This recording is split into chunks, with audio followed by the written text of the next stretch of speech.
नमस्कार, मैं अर्चना त्रिपाठी शुक्ला हिंदी लर्नर्स के YouTube चैनल पर आपका स्वागत करती हूँ। आज का हमारा विषय है कि अप्रत्यय विधि के अंतर्गत कठोर दायित्व का सिद्धांत क्या होता है।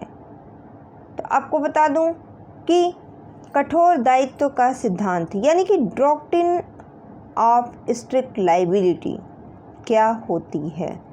तो अप्रत्यय विधि के अंतर्गत दायित्व मुख्य रूप से दो प्रकार के होते हैं।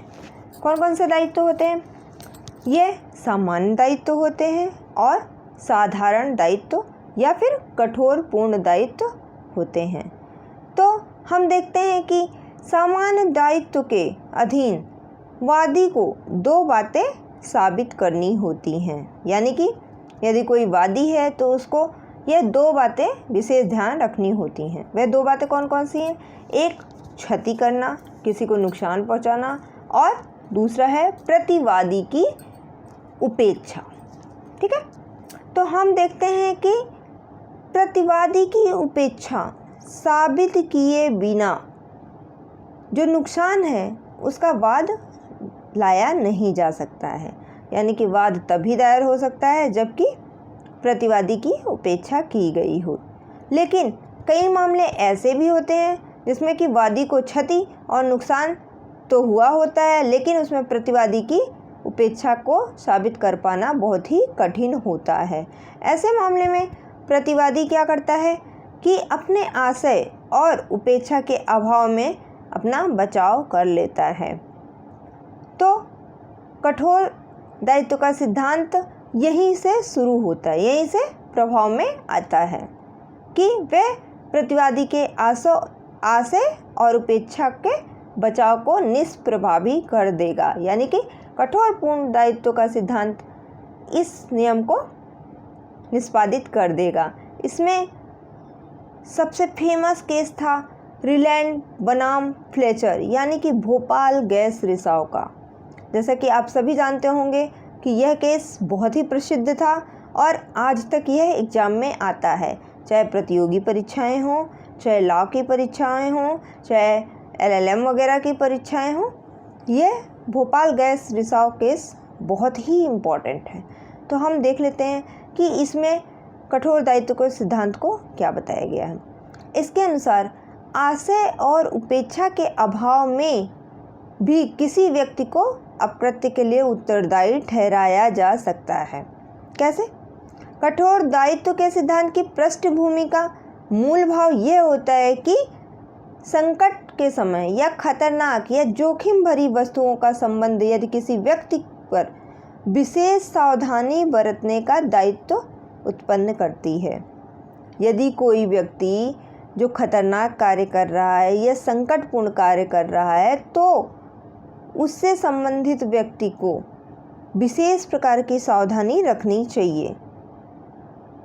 जैसे कि आग का कार्य कर रहा है, गैस का काम कर रहा है, विस्फोटक पदार्थ का यदि कार्य कर रहा है, पेट्रोल वगैरह का कार्य कर रहा है या फिर अन्य ज्वलनशील पदार्थ यदि हैं, तो ऐसी वस्तुओं का जिनका उपभोग करने वाले उपभोगी और अधिभोगी आदि को विशेष सावधानी बरतनी होगी। तो इसमें कठोर दायित्व का सिद्धांत में ये कहता है कि जोखिम में सन्निहित रहता है। यानी कि ये ऐसे केसेस में जहाँ पर जोखिम है, जोखिम बहुत ज़्यादा है, तो वहाँ पर उन्हें सावधानी बरतनी चाहिए। कठोर दायित्व का सिद्धांत में यह उपेक्षा और आशय के अभाव में भी दोषी व्यक्ति का दायित्व का निर्धारण करता है। कठोर दायित्व के सिद्धांत की प्रत्योजना के लिए यह आवश्यक नहीं है कि दोषी व्यक्ति को कार्य की प्रकृति और परिणामों की जानकारी पहले से रही हो। उदाहरण के रूप में देख लेते हैं कि यदि घनी आबादी में कोई गैस का कारखाना लगाया जाता है तो गैस का रिसाव से किसी व्यक्ति की मृत्यु हो जाएगी, ये पहले से पता थोड़ी होता है। लेकिन यदि गैस की वजह से किसी की मृत्यु होती है तो उसके लिए तो वह कंपनी उत्तरदायी होगी। क्यों? क्योंकि उसने सावधानी नहीं बरती। भैया आप ठीक है, वहाँ पर अगर आपको गैस प्लांट लगाने की जो है जानकारी है, गैस प्लांट लगाने के लिए सरकार आपको परमिशन दे रही है, तो इसका मतलब ये थोड़ी है कि आप किसी की वहाँ पर जान ले लेंगे गैस का रिसाव करके, नहीं ना। तो आपको उसके लिए सुरक्षा का भी तो इंतज़ाम करना पड़ेगा। तो कठोर दायित्व का सिद्धांत यही कहता है कि अगर आपने सुरक्षा का इंतज़ाम नहीं किया है और किसी कारणवश अगर उसके लिए किसी का नुकसान होता है तो आपको क्षतिपूर्ति करनी पड़ेगी। ठीक है। अब रिलायंस वर्सेस फ्लेचर का मामला जो कि पूरा हम देख लेते हैं, ये बहुत ही महत्वपूर्ण मामला है, तो इसको हम विस्तार से समझाते हैं। इसमें क्या हुआ था कि इसमें Thomas Fletcher Red House colliery से कोयला निकालने का कार्य करता था और कोयले की जो खान थी वे अर्ल ऑफ बिल्टन से पट्टे पर ली गई थी। ठीक है। और इसके अलावा भी 2 व्यक्तियों से भी कुछ भूमि पट्टे पर लेके रखी गई थी। खान के दक्षिण की ओर एक मील थी और एक जल स्रोत था, यानी कि कह सकते हैं कि तालाब, कुआं वगैरह इस टाइप से कह सकते हैं। और जॉन रिलैंड जो हैं इसके स्वामी थे, मालिक थे, जो कि एक नया जलकुंड इन्होंने बनवाया था जिसका पानी जो है वो फ्लेचर की खान की तरफ से होकर के रिलैंड की मील में जाता था। अब फ्लेचर की खानों के खुदाई के समय उसकी भूमि से जो है कुछ पुराने कुएं और सुरंग निकली और ये कुएं और सुरंग उस खान से जुड़ी हुई थी, जबकि रिलैंड जो है वे अपने जो इंजीनियर्स थे उनके द्वारा, ठेकेदार के द्वारा वे अपने जलकुंड के तल की खुदाई करा रहा था। तो जब वो अपने तल की खुदाई करा रहा था तो उसने देखा कि उसे और भी अधिक कुएं और तालाब वहीं पर मिल रहे हैं। तब उसने क्या किया कि नए जलकुंड में थोड़ा पानी भरा गया तो वह किसी प्रकार से उन कुओं से बह करके नीचे की ओर चला गया। जो उसने नया तालाब बनवाया उसने जब उसमें पानी डाला तो वह पानी रिस करके नीचे की ओर चला गया। और हुआ क्या कि जो पास में फ्लेचर की कोयले की खान थी वह पानी उसमें चला गया। पानी धीरे धीरे नीचे की ओर बहता रहा, वो तो अपना जलकुआं बनवा रहा था।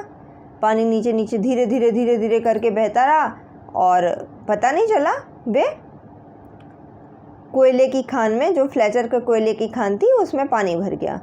अब फ्लेचर को जो है वहाँ पर खान का काम बंद करना पड़ा और फ्लेचर को नुकसान भी काफ़ी हुआ। तो फ्लेचर ने रिलैंड के विरुद्ध जो है नुकसान का दावा कर दिया।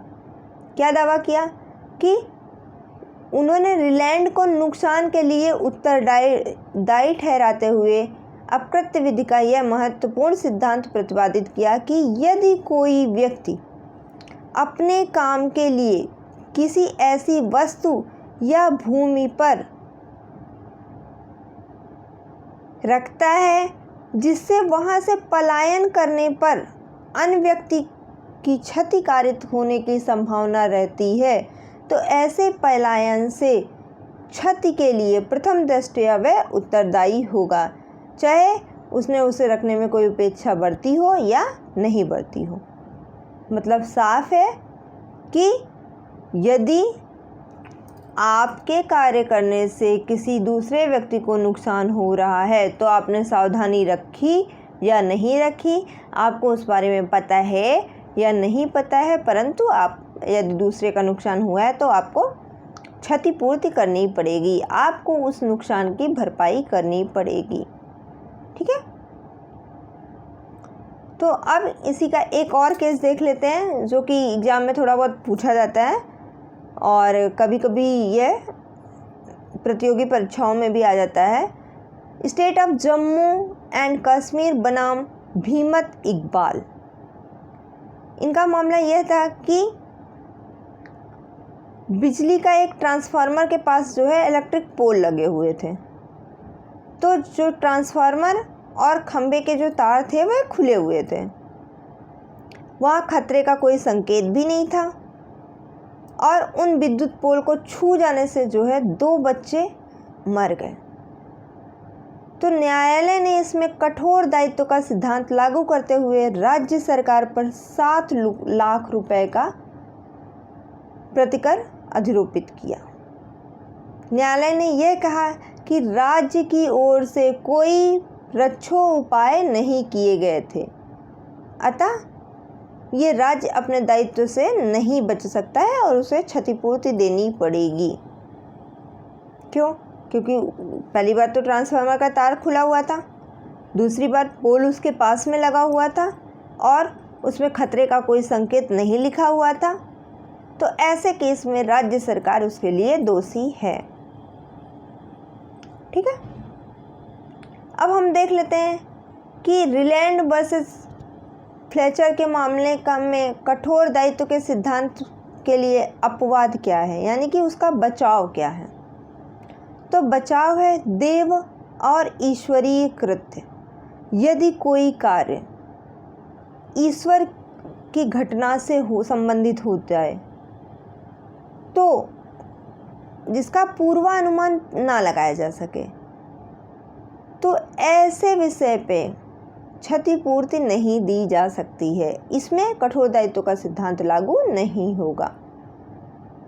जैसे कि एक केस है निकोल बनाम मार्शलैंड। इसमें क्या हुआ था कि भीषण वर्षा के कारण बहुत ज़्यादा बारिश हुई और एक जलाशय उसमें बन गया। इतनी ज़्यादा बारिश हुई कि एक जलाशय जो है बन गया। उससे क्या हुआ, दूसरे व्यक्ति को नुकसान हुआ। तो इसके लिए कोई उत्तरदायी नहीं होगा। क्यों? क्योंकि ये तो ईश्वरीय कृत्य था ना। भैया भगवान ने बारिश करे, पानी इतना गिरा कि जलाशय बन गया और आपको नुकसान हो गया, तो उसमें हम क्या करें? भले वह मेरी ज़मीन थी, मेरी ज़मीन पे जलाशय बना, परंतु हमने तो नहीं बनाया ना, भगवान ने बनाया, तो उसके लिए हम दोषी नहीं होंगे। दूसरा क्या है, अनजान व्यक्ति का कृत्य। यदि किसी अनजान व्यक्ति पर विद्वेषपूर्ण और संभाव्य कार्य के कारण वस्तु का पलायन कर जाने से क्षति होती है तो वह कठोर दायित्व में शामिल नहीं होगा। जैसे कि बॉक्स बनाम जूम का एक केस था। उसमें क्या हुआ था कि उन्होंने तालाब बनाया था। ठीक है, तो तालाब में जो है क्या है कि उसमें प्रतिवादी के तालाब का अधिक पानी निकलने से जो है एक नाली बन गई थी और कोई व्यक्ति जो है वो नाली को रोक दिया था। तो क्या हुआ कि नाली का पानी जो है वो बाहर निकलने लगा और दूसरे व्यक्ति जो वहीं से गुजर रहे थे वे वहाँ से गिर गए। तो क्यों? क्योंकि पानी को किसी दूसरे व्यक्ति ने रोका था, जो कि अनजान व्यक्ति था। उसने पानी जो जा रहा था उसको, नाली को बंद कर दिया था, जिससे वह पानी बह कर सड़क पे आ गया और लोग उससे गिर गए। तो उसके लिए कठोर दायित्व का सिद्धांत लागू नहीं होगा, उसके लिए कोई भी व्यक्ति दोषी नहीं होगा। तीसरा है भूमि का स्वाभाविक उपयोग, यानी कि यदि आपकी भूमि है और आपने उसको खेती करने के लिए लिया है और आप उस पर खेती कर रहे हैं, तो आपके खेती करने से यदि किसी को नुकसान हो रहा है तो उस पर कठोर दायित्व का सिद्धांत लागू नहीं होगा। जैसे कि हम सर्दियों के समय में लोग घर में आग जलाते हैं। ठीक है, तो कोई व्यक्ति यदि अपने घर में आग जला रहा है और सामान्य तरीके से आग जला रहा है, तो दूसरा व्यक्ति उसके लिए यह नहीं कह सकता है कि वह व्यक्ति अपने घर में आग जला रहा है और उसका धुआं जो है हमारी तरफ आ रहा है तो उसके लिए मुझे क्षतिपूर्ति दे। नहीं, इस पर कठोर दायित्व का सिद्धांत लागू नहीं होगा। क्यों? क्योंकि वह प्राकृतिक और स्वाभाविक तरीके से अपने घर में वह कार्य कर रहा है। और चौथा पॉइंट है वादी की सहमति। यदि किसी खतरनाक वस्तु को रखने या पलायन करने से वादी के प्रत्यक्ष और परोक्ष रूप से सहमति रहती है तो उसमें प्रतिवादी की कोई अपेक्षा या दोष नहीं रहता है, तो यह कठोर दायित्व का सिद्धांत लागू नहीं होगा। जैसे कि किसी की बाइक है और आपने कहा कि ये बाइक आप मुझे 1 घंटे के लिए दे दो, मुझे वहाँ तक जाना है। तो उसने कहा नहीं, मेरी बाइक तो ख़राब है और इसका ब्रेक सही नहीं है। तो आपने कहा नहीं, फिर भी दे दो मुझे। तो उस व्यक्ति ने आपको बता दिया था कि इसका ब्रेक नहीं ठीक है, उसने आपको गाड़ी दे दी, आप लेके गए, रास्ते में आप उसकी गाड़ी से गिर गए। तो कल को आप ये नहीं बोल सकते कि हम आपकी गाड़ी से गिर गए तो आपकी गाड़ी ख़राब थी और आप मुझे क्षतिपूर्ति दो। नहीं, उसमें गाड़ी का कोई दोष नहीं था भाई, उसने तो पहले से बता के रखा था ना। उसमें दोष किसका है? दोष तो आपका है ना। तो ऐसे केस में कठोर दायित्व का सिद्धांत लागू नहीं होगा। स्वयं की गलती या दोष होने पर यदि किसी व्यक्ति की या वादी की स्वयं की कोई गलती है या असावधानी पूर्वक कार्य करने से ऐसा हुआ है तो उसके लिए प्रतिवादी नुकसान देगा नहीं, यानी कि प्रतिवादी को नुकसान उसके लिए नहीं देना पड़ेगा। ठीक है, तो आज के लिए बस इतना ही। अगली वीडियो में हम अपकृत्य विधि के कुछ नए विषय लेकर आएंगे। तो अगर आज आपको हमारी यह वीडियो पसंद आई हो तो प्लीज़ लाइक करें, शेयर करें, सब्सक्राइब करें तथा बेल आइकन दबाना ना भूलें, जिससे कि आपको हमारी वीडियो लगातार मिलती रहे। धन्यवाद।